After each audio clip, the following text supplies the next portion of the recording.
உலக புகழ்பெற்ற மருத்துவர் மற்றும் மருந்தியல் நிபுணர் லார்டர் பிரண்டன் அவர்களுடைய வாழ்க்கை வரலாறு தான் நம்ம இந்த வீடியோவில் பார்க்க போகிறோம். 1844 மார்ச் 14 அன்னைக்கு ஸ்காட்லாண்டுடைய ராக்ஸ்பசரில் இருக்கிற ராக்ஸ்பராவில் ஜேம்ஸ் பிரண்டனுக்கும் ஆக்னஸ் ஸ்டன்ஹவுஸ் பிரண்டனுக்கும் மூன்றாம் குழந்தையாக பிறக்கிறார். Sir Thomas Lauder Brunton first baronet. இவர் கூட பிறந்தவங்க 2 பேர் இருந்திருக்கிறாங்க. இவருடைய குடும்பம் நல்ல நிலையில் வாழ்ந்து வந்திருக்கிறாங்க. குடும்பம் நல்ல நிலையில் வாழ்ந்து வந்தனால லார்டர் பிரண்டனுடைய குழந்தை பருவமானது மிகவும் மகிழ்ச்சியானதாக தான் இருக்க தொடங்கியிருந்தது. ஆனால் துரதிர்ஷ்டவசமாக 1848ஆம் ஆண்டு லார்டர் பிரண்டனுக்கு வெறும் 4 வயது இருக்கும்போது இவருடைய அம்மாவான ஆக்னஸ் ஸ்டன்ஹவுஸ் பிரண்டன் கிட்டத்தட்ட அவங்களுடைய 41 வயதிலேயே இறந்து போயிடுறாங்க. அதாவது லார்டர் பிரண்டனுடைய அம்மா 1807ஆம் ஆண்டு பிறந்திருந்தாங்க. அவங்க 1848ஆம் ஆண்டு கிட்டத்தட்ட அவங்களுடைய 41 வயதிலேயே இறந்து போயிடுறாங்க. இது லார்டர் பிரண்டனுடைய குடும்பத்துக்கு ஏற்பட்ட மிகப்பெரிய இழப்பாக இருந்தது. இதுக்கப்புறமா லார்டர் பிரண்டனையும் இவர் கூட பிறந்த 2 பேரையும் இவருடைய அப்பா தான் தனி ஒரு நபராக இருந்து வளர்க்க ஆரம்பிச்சிருந்தாங்க. இந்த நிலையில் கரெக்டாக 1849ஆம் ஆண்டு லார்டர் பிரண்டனுக்கு 5 வயசு இருக்கும்போது இவருடைய அப்பா இவரை படிக்க வைக்கிறதுக்காக ராக்ஸ்பராலே இருக்கக்கூடிய ஒரு பாரிஸ் ஸ்கூலில் இவரை சேர்த்துடுறாங்க. அது தேவாலயத்தின் கட்டுப்பாட்டில் இருக்கக்கூடிய ஒரு பிரைமரி ஸ்கூலாக இருந்தது. ஸோ அங்கு சேர்ந்து லார்டர் பிரண்டன் இவருடைய ஆரம்ப கல்வியை படிக்க ஆரம்பிச்சிருந்தாங்க. ஆரம்ப கல்வியின் போது இவர் தியாலஜி இறையியலை படித்து வந்தாங்க. பிறகு ஃபிலாசபி, தத்துவம், லிட்ரேச்சர், இலக்கியம், ஹிஸ்ட்ரி, வரலாறு இது போன்ற கிளாசிக்கல் எஜுகேஷனையும் படித்து வந்தாங்க. இதுக்கப்புறம் 1854ஆம் ஆண்டு இவருடைய 10 வயதில் லார்டர் பிரண்டன் இவருடைய ஆரம்ப கல்வியை முடிச்சிடுறாங்க. இதுக்கப்புறமா இவருடைய அப்பா இவரை மேற்கொண்டு படிக்க வைக்கிறதுக்காக ராக்ஸ்பசரில் இருக்கிற ராக்ஸ்பராலேருந்து அதே ராக்ஸ்பசரில் இருக்கிற மெல்ரோஸுக்கு இவரை அனுப்பிடுறாங்க. குறிப்பாக அந்த மெல்ரோஸில் இருக்கக்கூடிய ஒரு கிராமர் ஸ்கூலில் இவரை சேர்த்துடுறாங்க. அது ஒரு ஹை ஸ்கூலாக இருந்தது. அங்கு சேர்ந்து லார்டர் பிரண்டன் இவருடைய ஹையர் எஜுகேஷன் உயர்கல்வியை படிக்க ஆரம்பிச்சிருந்தாங்க. உயர்கல்வியின் போது கிரீக் லாங்குவேஜையும் லட்டின் லாங்குவேஜையும் லார்டர் பிரண்டன் கற்றுக்கிட்டு வந்தாங்க. பிறகு லார்டர் பிரண்டன் சயின்ஸில் அறிவியலில் அதிக ஆர்வம் காட்ட தொடங்கியிருந்தாங்க. இந்த நிலையில் லார்டர் பிரண்டனுடைய அப்பா லார்டர் பிரண்டனை லா படிக்க வைக்கணும், சட்டம் படிக்க வைக்கணும் அப்படின்னு விரும்பி வந்தாங்க. இதன் காரணமாக சட்டப்படிப்பினுடைய முக்கியத்துவத்தை இவருடைய அப்பா லார்டர் பிரண்டனுக்கு கற்பித்து வந்தாங்க. ஆனால் லார்டர் பிரண்டனுக்கும் சட்டம் படிக்கிறதுல அந்த அளவுக்கு ஈடுபாடு இல்லாமல் இருந்தது. இவருக்கு சயின்ஸ்லேயே பர்டிகுலராக கெமிஸ்ட்ரி அண்டு ஃபிசிக்ஸ், அதாவது இந்த வேதியியல், இயற்பியல் இந்த 2 பாடங்களில் தான் இவருக்கு நிறைய ஆர்வம் இருந்தது. ஸோ அதில் இவர் தொடர்ந்து கான்சென்ட்ரேட் பண்ணி வந்தாங்க. இதுக்கிடையில் 1861ஆம் ஆண்டு இவருடைய 17 வயதில் லார்டர் பிரண்டன் இவருடைய ஹையர் எஜுகேஷன் உயர்கல்வியை அந்த மெல்ரோஸில் இருக்கக்கூடிய கிராமர் ஸ்கூல்லேருந்து முடிக்கிறாங்க. முடித்த பிறகு அதே கிராமர் ஸ்கூல்லையே ப்ரீ மெட்ரிகுலேஷன் ஸ்டடி லார்டர் பிரண்டன் பண்ண ஆரம்பிக்கிறாங்க. அதாவது ப்ரீ மெட்ரிகுலேஷன் ஸ்டடி அப்படின்றது பிஃபோர் காலேஜ் ப்ரிப்பரட்டரி கோர்ஸ் அப்படின்னு அழைக்கப்படும். இது காலேஜ் ஜாயின் பண்ணி படிக்கிறதுக்கு முன்னாடி படிக்கக்கூடிய ஒரு 1 இயர் கோர்ஸ். இது 6th form education, A class education அப்படின்னு கூட அழைக்கப்படும். ஸோ அதை அந்த கிராமர் ஸ்கூலில் எடுத்து லார்டர் பிரண்டன் பண்ணுறாங்க. இந்த நிலையில தான் லார்டர் பிரண்டனுக்கு மருத்துவ கல்வியின் மீது ஆர்வம் ஏற்படுது. இவர் மருத்துவம் படித்து மருத்துவர் ஆகணும் அப்படின்னு விரும்ப ஆரம்பிக்கிறாங்க. இதை இவருடைய அப்பாட்டையும் தெரிவிக்கிறாங்க. இதை ஏற்றுக்கிறாங்க. இவருடைய அப்பாவும் எந்த தடையும் கொடுக்கல. ஸோ லாக்கு பதிலாக மெடிசன் படிக்கலாம் அப்படின்னு ஒத்துக்கிறாங்க. இதுக்கிடையில் 1862ஆம் ஆண்டு இவருடைய 18 வயதில் லார்டர் பிரண்டன் இவருடைய ப்ரீ மெட்ரிகுலேஷன் ஸ்டடி அந்த பிஃபோர் காலேஜ் ப்ரிப்பரட்டரி கோர்ஸை கம்ப்ளீட் பண்ணுறாங்க. கம்ப்ளீட் பண்ண பிறகு இந்த மெல்ரோஸில் அந்த கிராமர் ஸ்கூலில் இவர் கம்ப்ளீட் பண்ண பிறகு இவர் மருத்துவம் படிக்கணும் அப்படின்னு விரும்பினால இவருடைய அப்பா இவரை மருத்துவம் படிக்க வைக்கிறதுக்காக ஸ்காட்லாண்டோடைய ராக்ஸ்பசரில் இருக்கிற மெல்ரோஸில் இருந்து அதே ஸ்காட்லாண்டில் இருக்கிற எடன்பராக்கு இவரை அனுப்பிடுறாங்க. குறிப்பாக எடன்பராவில் இருக்கக்கூடிய university of Edinburgh medical school, அங்கே இவருடைய அப்பா 1862ஆம் ஆண்டு லார்டர் பிரண்டனை சேர்த்துடுறாங்க. ஸோ அங்கு சேர்ந்து லார்டர் பிரண்டன் மிகவும் மகிழ்ச்சியாக இவருடைய மருத்துவ கல்வியை படிக்க ஆரம்பிச்சிருந்தாங்க. இந்த நிலையில தான் மறுபடியும் இன்னொரு துரதிர்ஷ்டமான ஒரு நிகழ்வு நடந்தது. அதாவது 1863ஆம் ஆண்டு லார்டர் பிரண்டனுடைய அப்பாவான ஜேம்ஸ் பிரண்டன் அவர் கிட்டத்தட்ட அவருடைய 82 வயதில் இறந்து போயிடுறாங்க. அதாவது லார்டர் பிரண்டனுடைய அப்பா 1781ஆம் ஆண்டு பிறந்திருந்தாங்க. இவருடைய அம்மாவை விட 26 வயசு ஜாஸ்தி. ஸோ அவர் 1863ஆம் ஆண்டு கிட்டத்தட்ட அவருடைய 81 வயதில் இறந்து போகிறாங்க.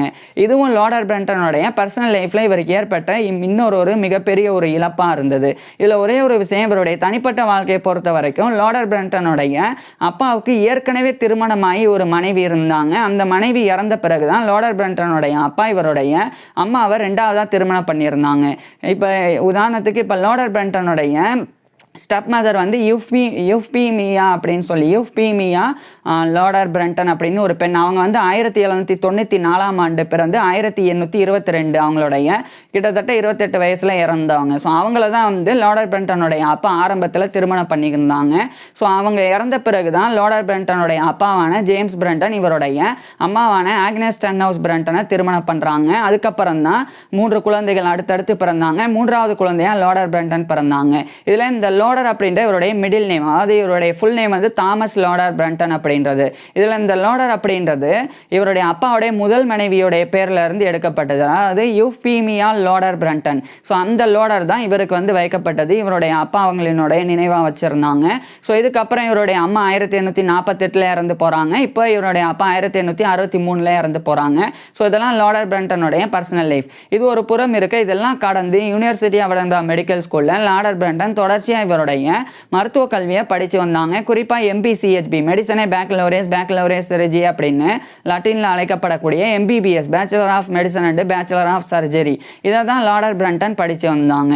இவருடைய மருத்துவ கல்வியின் போது லோடர் பிரண்டன் வந்து இந்த ஃபிசியாலஜி உடலியல், பெத்தாலஜி நோயியல், அனாட்டமி உடற்கூறியல், சர்ஜரி அறுவை சிகிச்சை, மெட்டீரியா மெடிக்கா மருந்துகளினுடைய பண்புகள் குறித்து படிக்கிறது, கிளினிக்கல் மெடிசன் மருத்துவம் அப்படின்னு இது போன்ற சப்ஜெக்ட்ஸ் எல்லாம் ரொம்பவே ஆர்வத்தோடவும் ஈடுபாடோடவும் லோடர் பிரண்டன் படித்து வந்தாங்க.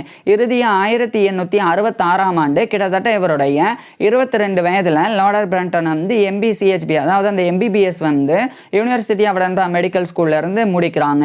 முடிச்சதுக்கப்புறமா அதே யூனிவர்சிட்டி ஆஃப் எடன்பரா மெடிக்கல் ஸ்கூலில் அதே university of Edinburgh medical school இருக்கக்கூடிய எடன்பராலே இருக்கிற ராயல் இன்ஃபர்மரி ஆஃப் எடன்பரா அப்படின்ற ஒரு வாலண்டரி ஹாஸ்பிட்டல், இது ஷார்ட்டா RIE அப்படின்னு அழைக்கப்படும். இது வந்து எடன்பரா ராயல் இன்ஃபர்மரி அப்படின்னு அழைக்கப்படும். ஸோ அங்கே இவர் வந்து மெடிக்கல் ட்ரைனிங்காக இந்த 1866ஆம் ஆண்டு ஜாயின் பண்ணுறாங்க. அதாவது லோடர் பிரண்டன் வந்து எம்பிபிஎஸ் டிகிரி முடித்த உடனே இவர் ஒரு மருத்துவராக நோயாளிகளுக்கு சிகிச்சையெல்லாம் கொடுக்க முடியாது.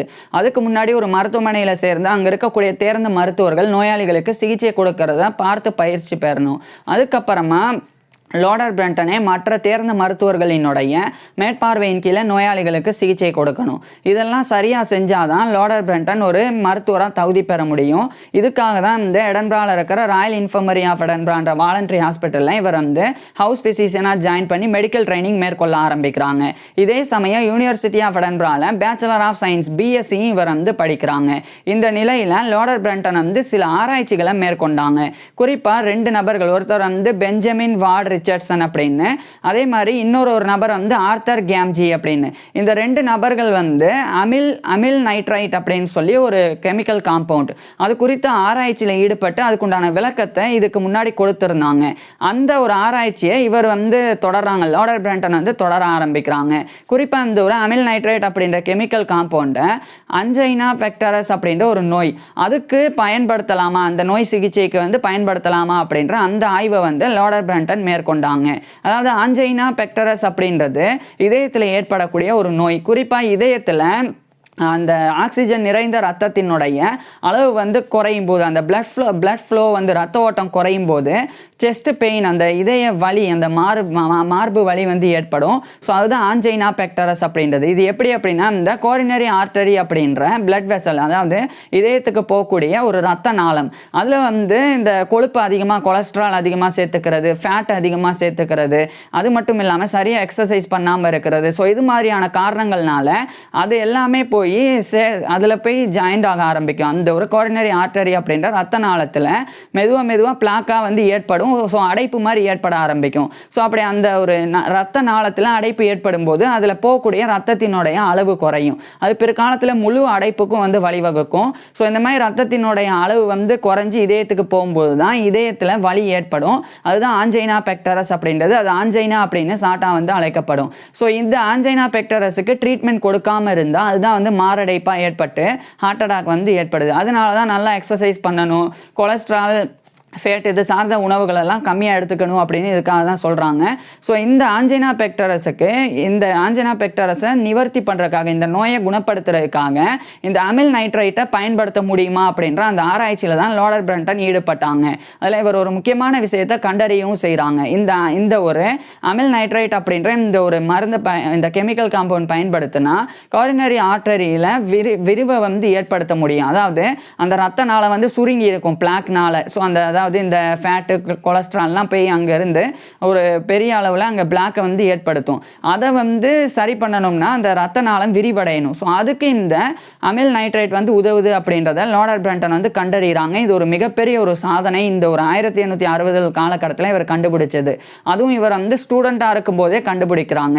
அதை ஆராய்ச்சி முடிவாக 1867 ஆண்டு on the use of the nitrate of amyl in angina pectoris அப்படின்ற டைட்டில் ஒரு ரிசர்ச் பேப்பராகவே பப்ளிஷ் பண்ணுறாங்க. மேலும் இதே 1867 ஆண்டு lord Brunton BSc bachelor of சயின்ஸும் முடிக்கிறாங்க. முடிச்சதுக்கப்புறமா யூனிவர்சிட்டி ஆஃப் எடன்பரா மெடிக்கல் ஸ்கூலில் இவர் டாக்டர் ஆஃப் மெடிசன் அப்படின்ற எம்டி டிகிரி, இது மெடிசனில் போஸ்ட் கிராஜுவேட், அதையும் லார்ட் பிரண்டன் படிக்க ஆரம்பிக்கிறாங்க. அப்போ இவர் டிஜிட்டலிஸ் அப்படின்ற ஒரு குரூப் ஆஃப் மெடிகேஷன்ஸ் அது குறித்த ஆராய்ச்சியில் ஈடுபட்டாங்க. இந்த டிஜிட்டலிஸ் அப்படின்றது டிஜிட்டலிஸ் பர்புரியா அப்படின்னு சொல்லி ஒரு வகையான தாவரம். இது ஃபாக்ஸ் க்ளோ பிளான்ட் அப்படின்னு அழைக்கப்படும். ஸோ அதிலிருந்து எடுக்கப்படக்கூடிய குரூப் ஆஃப் மெடிகேஷன்ஸ் மருந்துகள் தான் இந்த டிஜிட்டலிஸ் அப்படின்னு அழைக்கப்படும். ஸோ அது குறித்து இவர் ஒரு ஆராய்ச்சி பண்ணி 1868 ஆண்டு digitalis with some observations on the urine அப்படின்ற டைட்டில் இவருடைய எம்டி தீசஸ், அதாவது இவருடைய டாக்டர் ஆஃப் மெடிசனுக்கு உண்டான ஆய்வு கட்டுரையை இவர் சமர்ப்பிக்கிறாங்க. பிறகு இதே 1868 ஆண்டு இவருடைய 24 வயதில் இவருக்கு லார்ட் பிரண்டனுக்கு டாக்டர் ஆஃப் மெடிசன் அப்படின்ற எம்டி டிகிரியும் வழங்கப்படுது. இதுக்கப்புறம் இவர் வெளிநாடுகளுக்கு போக ஆரம்பிக்கிறாங்க. குறிப்பாக இவர் டிஎஸ்சி டாக்டர் ஆஃப் சயின்ஸும் படிக்கிறாங்க. இதன் காரணமாக இவர் ஸ்காட்லாண்டில் இருக்கிற எடன்பராலேருந்து ஆஸ்திரியாவில் இருக்கிற வியன்னா, அதுக்கப்புறம் ஜெர்மனியில் இருக்கிற பெர்லின், அதுக்கப்புறம் அதே ஜெர்மனியில் இருக்கிற லைப்சிக், அதுக்கப்புறமா இந்த நெதர்லாண்ட்ஸில் இருக்கிற ஆம்ஸ்டர்டாம் அப்படின்னு இது போன்ற நாடுகளுக்கெல்லாம் சென்று அங்கே போயும் இவர் நிறைய விஷயங்கள் பயிற்சிகளாகவும் எடுத்துக்கிட்டு கற்றுக்கவும் செய்கிறாங்க. இதுக்கப்புறம் திரும்பி 1870 ஆண்டு கிட்டத்தட்ட இவருடைய 26 வயதில் Lord Brunton doctor of science அப்படின்ற டிஎஸ்சி அதையும் யூனிவர்சிட்டி ஆஃப் எடன்பராலேருந்து முடிக்கிறாங்க. இதுக்கப்புறம் இந்த ஸ்காட்லாண்டில் இருக்கிற எடன்பராலேருந்து இந்த 1870 ஆண்டு இங்கிலாந்தில் இருக்கிற லண்டனுக்கு இவர் போயிடுறாங்க. குறிப்பாக லண்டனுடைய ஃபிட்ஸ்ரோவியாவில் இருக்கிற மிடில் செக்ஸ் ஹாஸ்பிட்டல், அங்கே இவர் ஒரு lecturer on pharmacology and materia மெடிக்காவை 1870 ஆண்டு ஜாயின் பண்ணுறாங்க. ஃபார்மகாலஜி அப்படின்றது ட்ரக் ப்ரிப்பரேஷன், ஒரு மருந்து தயாரிக்கக்கூடிய அந்த ஒரு மருந்தியல், அதுதான் ஃபார்மகாலஜி அப்படின்றது.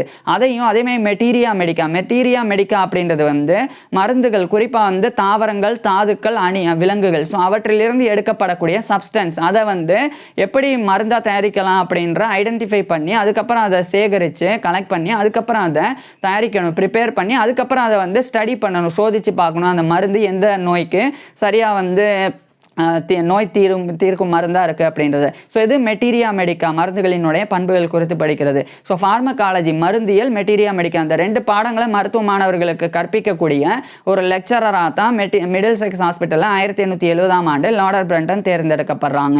இந்த மிடில் செக்ஸ் ஹாஸ்பிட்டல் அப்படின்றது ஒரு டீச்சிங் ஹாஸ்பிட்டல். அதாவது அந்த மிடில் செக்ஸ் ஹாஸ்பிட்டலில் நோயாளிகளுக்கு சிகிச்சை மட்டும் வழங்கப்படாது, மருத்துவ மாணவர்களுக்கு மருத்துவ கல்வியும் மருத்துவ பயிற்சியும் கூட வழங்கப்படும். ஸோ அந்த மிடில் செக்ஸ் ஹாஸ்பிட்டலில் தான் lord Brunton lecturer on pharmacology and materia மெடிக்காவாக பணிபுரிய தொடங்குறாங்க.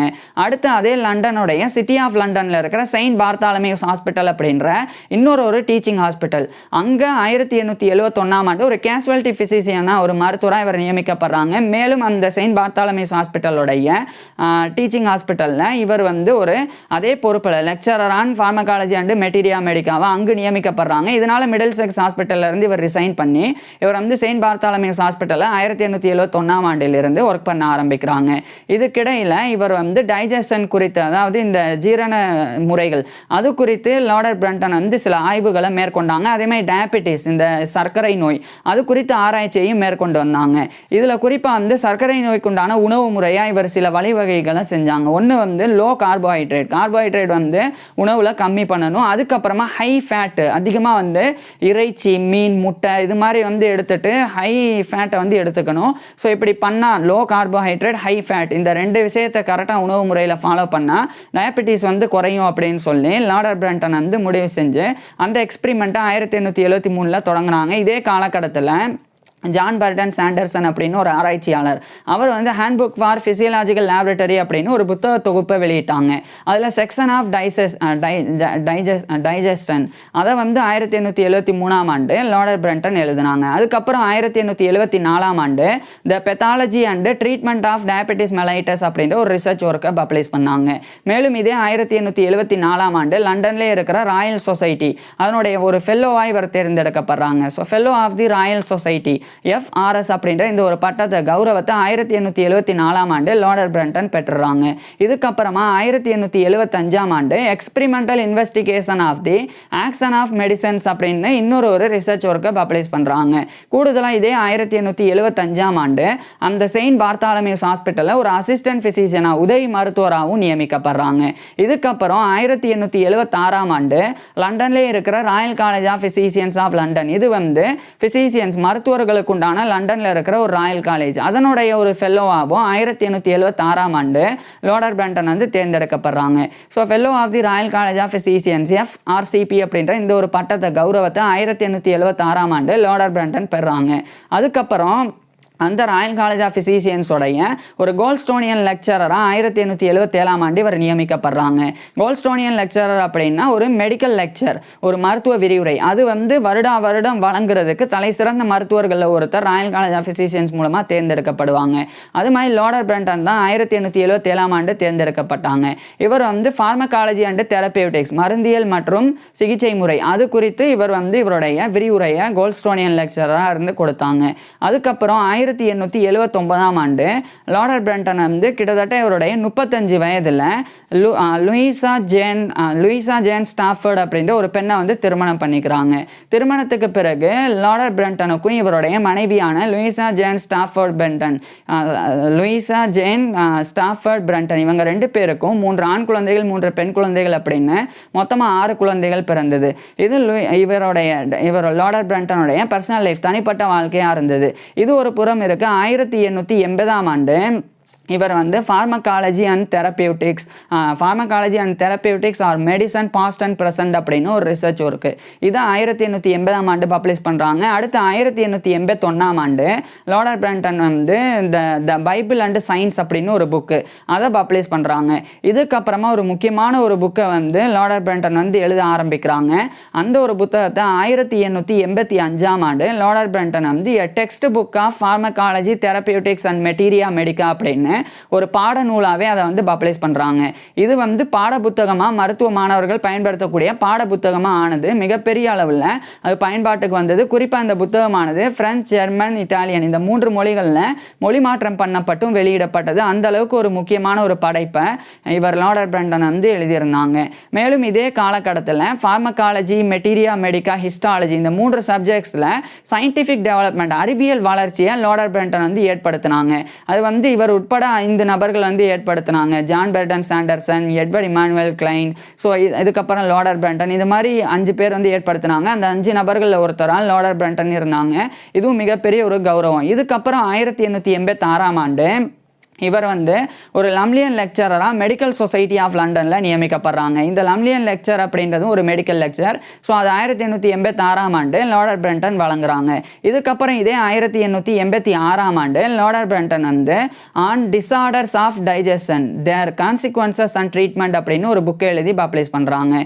இதை தொடர்ந்து லார்ட் பிரண்டன் வந்து இன்னும் கூடுதலாக பல்வேறு பொறுப்புகளில் நியமிக்கப்பட்டாங்க. குறிப்பாக ராயல் காலேஜ் ஆஃப் ஃபிசிஷியன்ஸோடைய ஒரு க்ரூனியன் லெக்சரராக 1889 லார்ட் பிரண்டன் நியமிக்கப்பட்டாங்க. இதுவும் ஒரு மெடிக்கல் லெக்சர். ஸோ இது வந்து இவர் chemical structure of the physiological action அப்படின்ற டைட்டிலில் விரிவுரையாக கொடுத்தாங்க.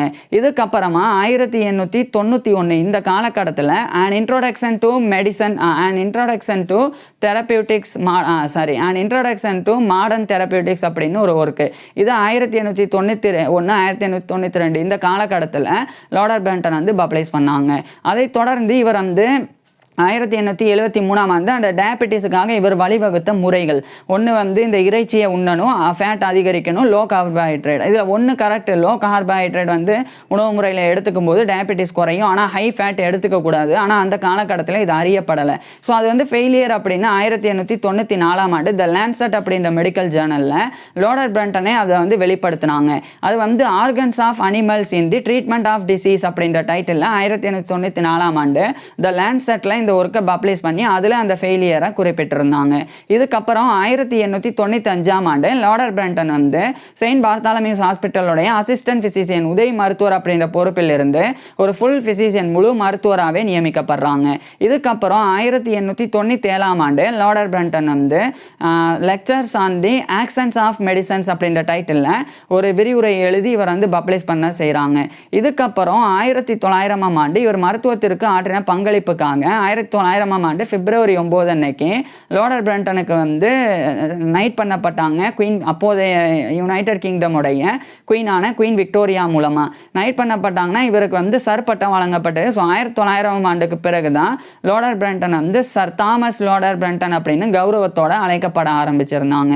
இதுக்கப்புறம் 1901ஆம் ஆண்டு லோடர் பிரண்டன் வந்து on disorders of assimilation digestion அப்படின்ற டைட்டிலில் இன்னொரு புக்கையும் எழுதி பப்ளிஷ் பண்ணுறாங்க. அங்கிருந்து 3 ஆண்டுகளுக்கு பிறகு 1904ஆம் ஆண்டு லோடர் பிரண்டன் வந்து செயின்ட் பார்த்தாலமியூஸ் ஹாஸ்பிட்டலுடைய ஃபிசிஷியன் அப்படின்ற பதவியிலிருந்து ரிட்டையர் ஆகுறாங்க. இவருடைய 60 வயதில் ரிட்டையர் ஆன பிறகு லோடர் பிரண்டன் வந்து ஒரு கன்சல்டிங் ஃபிசிஷியனாக நியமிக்கப்படுறாங்க. அடுத்து யூனிவர்சிட்டி ஆஃப் லண்டனில் இருக்கிற யூனிவர்சிட்டி ஆஃப் லண்டனில் 1905ஆம் ஆண்டு லோடர் பிரண்டன் ஒரு விரிவுரையும் கொடுத்தாங்க. அது ரொம்ப ஃபேமஸ் ஆனது. இதுக்கப்புறம் அந்த விரிவுரையை தெரபியூட்டிக்ஸ் ஆஃப் த சர்க்குலேஷன் அப்படின்ற டைட்டிலில் எழுதி 1908ஆம் ஆண்டு அதை பப்ளிஷ் பண்ணுறாங்க. மேலும் இதே 1908ஆம் ஆண்டு இவர் வந்து ஃபர்ஸ்ட் பேரனெட்டாகவும் நியமிக்கப்பட்டாங்க. ஸோ பேரனன்சி கௌரவம் வழங்கப்பட்டது. ஸோ இந்த 1908ஆம் ஆண்டுக்கு பிறகு தான் இவர் லோடர் பிரண்டன் வந்து sir Thomas Lauder Brunton first baronet அப்படின்னு கௌரவத்தோடு அழைக்கப்பட ஆரம்பிச்சிருந்தாங்க. இந்த நிலையில தான் துரதிருஷ்டவசமாக 1909ஆம் ஆண்டு லோடர் பிரண்டனுடைய மனைவியான அந்த லூயிசா ஜேன் ஸ்டாஃபர்ட் பிரண்டன் அவங்க வந்து இறந்து போயிடுறாங்க. இதுவும் இவருடைய வாழ்க்கையில் ஏற்பட்ட மிகப்பெரிய ஒரு இழப்பாக இருந்தது. ஆனால் இதையும் கடந்து லோடர் பிரண்டன் தொடர்ச்சியாக இவருடைய பங்களிப்புகளை கொடுத்து வந்தாங்க. குறிப்பாக 1910கள் காலகட்டத்தில் national league for physiological education அப்படின்னு உடற்கல்விக்குண்டான ஒரு லீக் தேசிய அளவில் அது வந்து யுனைடெட் கிங்டமில் நிறுவப்பட்டது. அது நிறுவப்படுறதுக்கு லோடர் பிரண்டன் வந்து முக்கிய காரணமாக இருந்தாங்க. இது மட்டும் இல்லாமல் முதல் உலக போர் வந்து துவங்க போது அது வந்து ஜெர்மனிக்கு எதிராக நம்ம வந்து போர் பண்ண போகிறோம் அப்படின்னு சொல்லி லோடர் பிரண்டன் வந்து முன்கூட்டியே கணிச்சு ஜெர்மனிக்கு எதிராக அந்த மிலிட்ரி ட்ரைனிங்கை அதிகப்படுத்தணும் அப்படின்ற அந்த ஒரு பிரச்சாரத்தையும் லோடர் பிரண்டன் மேற்கொண்டு வந்தாங்க. இதுக்கிடையில் இன்னொரு ஒர்க்கையும் இவர் வந்து எழுதுகிறாங்க. அதாவது 1908ஆம் ஆண்டு இவர் வெளியிட்ட அந்த ஒரு முக்கியமான ஒரு ஒர்க்கான அந்த தெரபியூட்டிக்ஸ் ஆஃப் தி சர்க்குலேஷன் அப்படின்றது. ஸோ அதை 1915ஆம் ஆண்டு லோடர் பிரண்டன் வந்து செகண்ட் எடிஷன் 2வது பதிப்பாக தெரபியூட்டிக்ஸ் ஆஃப் தி சர்க்குலேஷன் டைட்டிலில் வெளியிடுறாங்க. பிறகு இதே 1915ஆம் ஆண்டு லோடர் பிரண்டனுக்கு வந்து யூனிவர்சிட்டி ஆஃப் எடன்பரா தரப்பிலிருந்து இவருக்கு வந்து கேமரன் பிரைஸ் ஃபார் தெரபியூட்டிக்ஸ் அப்படின்னு ஒரு பிரைஸ் ஆனது வழங்கப்படுது. இதுக்கப்புறம் லோடர் பிரண்டன் வாழும்போது இன்னும் பல விஷயங்கள் பண்ணாங்க. அதாவது ராயல் காலேஜ் ஆஃப் ஃபிசிஷியன்ஸில் ஹார்வேன் ஒரேசனும் வழங்கக்கூடிய ஒரு ஹார்வேன் ஒரேட்டராகவும் நியமிக்கப்பட்டாங்க. அதுவும் ஒரு விரிவுரை சொற்பொழிவு தான். இது 1894ஆம் ஆண்டே நியமிக்கப்பட்டாங்க. நான் தான் சொல்ல மறந்துட்டேன். ஸோ இப்பேற்பட்ட நபர் வந்து இறுதியாக 1916 செப்டம்பர் 16 அன்னைக்கு இவருடைய 72 வயதில் லோடர் பிரண்டன் இறந்து போயிடுறாங்க. ஸோ 1916 செப்டம்பர் 16 அன்னைக்கு இவருடைய 72 வயதில் லோடர் பிரண்டன் இறந்து போயிடுறாங்க. இவர் இறந்து போன பிறகு சர் ராபர்ட் லோரிமர் அப்படின்னு சொல்லி அவர் வந்து ஒரு மெமோரியல் ஒரு நினைவகத்தை ஸ்காட்லாண்டோடைய ராக்ஸ் பசாரில் இருக்கிற போட்டன் அந்த இடத்துல நிறுவுறாங்க இவரை கௌரவப்படுத்துறதுக்காக. மேலும் அதே போட்டனில் அதே சர் ராபர்ட் லோரிமர் அவர் வந்து 1920ஆம் ஆண்டு இவரை கௌரவப்படுத்துறதுக்காக ஒரு பிளாக் ஒரு தகடையும் வடிவமைக்கிறாங்க. அது இன்னைக்கு வரைக்குமே இருக்குது. மேலும் லோடர் பிரண்டன் எழுதின நிறைய ரிசர்ச் பேப்பர்ஸ் அது வந்து இன்னைக்கு நேஷனல் லைப்ரரி ஆஃப் மெடிசன் அங்கே வந்து வைத்து பாதுகாக்கப்பட்டு வருது. ஸோ இதெல்லாம் வந்து லோடர் பிரண்டனுடைய கான்ட்ரிபியூஷன். குறிப்பாக இவர் கண்டுபிடிச்ச அந்த அமில் நைட்ரைட் அது வந்து இந்த ஆஞ்சைனா பெக்டர்ஸுக்கு ஒரு நல்ல சிகிச்சையாக இருக்க முடியும் அப்படின்னு இவர் கண்டுபிடிச்சது அடுத்து பல ஆண்டுகளில் வந்து நிறைய நபர்களினுடைய எண்ணிலடங்காத உயிர்களை வந்து வந்து காப்பாற்றியது. இதுக்கப்புறம் தான் அதில் கொஞ்சம் கொஞ்சம் முன்னேற்றம் ஏற்பட்டு அதை விட இன்னும் சைடு எஃபெக்ட்ஸ் கம்மியாக இருக்கக்கூடிய சில ட்ரக்ஸ் வந்து ஆஞ்சைனா பெக்டரஸ்க்காக கொண்டு வரப்பட்டது. அதில் குறிப்பாக சொல்லப்போனால் நைட்ரோகிளிசரின், அதே மாதிரி பீட்டா பிளாக்கர்ஸ், அந்த மாதிரியான மருந்துகள் இன்றைக்கி வந்து பயன்பாட்டில் இருக்குது. ஆனால் இதுக்கு எல்லாத்துக்கும் அடித்தளமிட்டது இவர் லாடர் பிரண்டனுடைய ஆய்வு முடிவுகள் தான். மேலும் லாடர் பிரண்டன் பண்ணியிருந்த இன்னும் சில முக்கியமான விஷயம் இந்த அமில் நைட்ரைட், அது வந்து வேறு சில நோய்களுக்கு இன்றைக்கி வரைக்குமே வந்து பயன்படுத்தப்பட்டு வருது. ஸோ இப்பேற்பட்ட கண்டுபிடிப்புகளை கண்டுபிடிச்சி பல சாதனைகள் பண்ண லாடர் பிரண்டன் பற்றி நீங்கள் என்ன நினைக்கிறீங்க அப்படின்றத கீழே கமெண்ட்ஸில் சொல்லுங்கள். உங்களுக்கு எந்த மாதிரியான டாபிக்ஸில் எந்த மாதிரியான வீடியோஸ் வேணும் அப்படின்றதையும் கீழே கமெண்ட்ஸில் சொல்லுங்கள். தேங்க்யூ.